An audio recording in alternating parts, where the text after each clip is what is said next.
महाराष्ट्र विधानसभा निवडणुकीत फिक्सिंग झाल्याचा आरोप लोकसभेचे विरोधी पक्षनेते राहुल गांधी यांनी केला होता।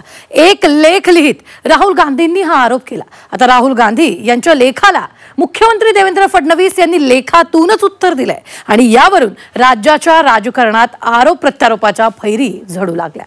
पाहूया।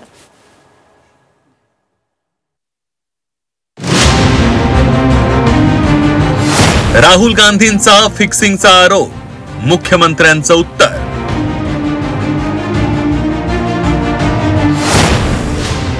राहुल गांधींच्या लेखाला मुख्यमंत्र्यांचं लेखानं उत्तर।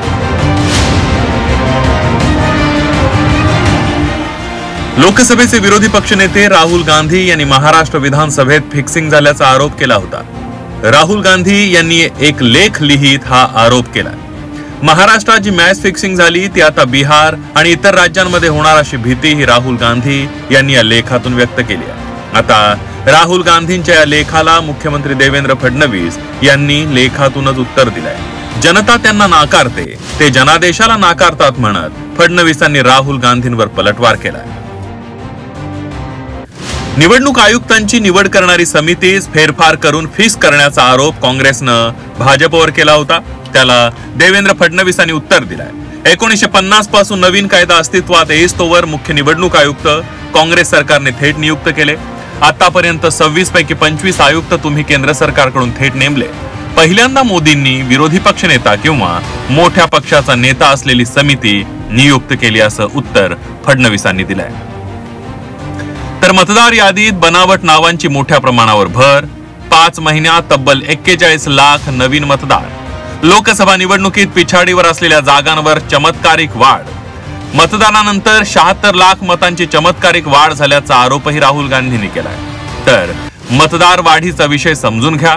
युवा मतदारांची संख्या सातत्याने वाढत असते। 40,81,229 मतदारांपैकी 26,46,608 मतदार हे युवा मतदार असल्याचं उत्तर मुख्यमंत्री फडणवीसांनी राहुल गांधींना दिलंय। पुरावे लपवण्यासाठी नियमात बदल करण्यात आले। सीसीटीव्ही फुटेज मागितल्यावर निवडणूक आयोगाकडून अडथळे निर्माण करण्यात आल्याचा आरोपही राहुल गांधींनी केलाय। तर आधी रात्री उशिरा अंतिम आकडेवारी यायची, आता 5 वाजता येऊन दुसऱ्या दिवशी अंतिम आकडेवारी येते असं उत्तर देवेंद्र फडणवीस यांनी दिलंय। ताउम्र राहुल जी, आप यही गलती करते रहे, धूल चेहरे पर थी और आईना पूछते रहे। लेखाचं उत्तर लेखाने दिलेलं आहे, फॅक्ट्स अँड फिगर सहित दिलेलं आहे। त्याच्यामुळे मला असं वाटतं की आता तरी राहुल गांधी अशा प्रकारचं बोलणं सोडतील। मुख्यमंत्री देवेंद्र फडणवीस यांच्या लेखानंतर काँग्रेस प्रदेश अध्यक्ष हर्षवर्धन सपकाळ आणि काँग्रेस खासदार वर्षा गायकवाड यांनी मुख्यमंत्री देवेंद्र फडणवीस आणि भाजपवर जोरदार टीकास्त्र डागलंय। आज देवेंद्र फडणवीस यांनी देखील एक लेख लिहिलाय आणि तो संपूर्ण गोंधळलेला अशा परिस्थितीत लिहिलाय। विचारलेले प्रश्न काय, आपण सांगता काय, आणि तुम्हीच या चोरीचे लाभार्थी आहात। आणि लाभार्थी जो आहे तो ज्या गोष्टीमुळे लाभ मिळालाय त्याची वाहवा आणि बाजू घेणारच आहे। तुम्हीच आरोपी आहात, तुमच्यावरच तुम्ही ज्या सत्तेचं जो मलिदा आहे तो आपल्याला त्या ठिकाणी आपण लाटलेला आहे। आणि देवेंद्र फडणवीस याच्याबद्दल उत्तर का द्यावं? तालीम सर उत्तर हा प्रश्न आम्ही कोणाला विचारलाय? राहुलजीने कोणाला विचारलाय? राज्य निवडणूक आयोगाला विचारलेला, निवडणूक आयोगाला वरच्या विचारलेले आम्ही राज्य निवडणूक आयोगाला मध्ये पत्र दिलं होतं, आम्हाला डेटा द्या, अजून दिला का?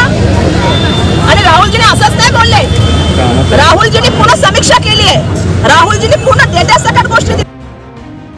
तर या लेखांच्या वादात शिवसेना ठाकरे पक्षाचे खासदार संजय राऊत यांनी ही उडी घेतली आहे। देवेंद्र फडणवीसांनी लिहिलेल्या लेखावरून राऊत यांनी फडणवीस यांच्यावर जोरदार टीका केली आहे।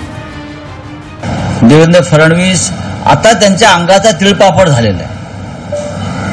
आतापर्यंत आम्ही बोलत होतो, पण देशातल्या किमान 14 वृत्तपत्रांनी प्रमुख राहुल गांधीचं म्हणणं छापल्यामुळे आणि ते लोकांपर्यंत गेल्यामुळे भारतीय जनता पक्ष उघडा नागडा पडलेला आहे।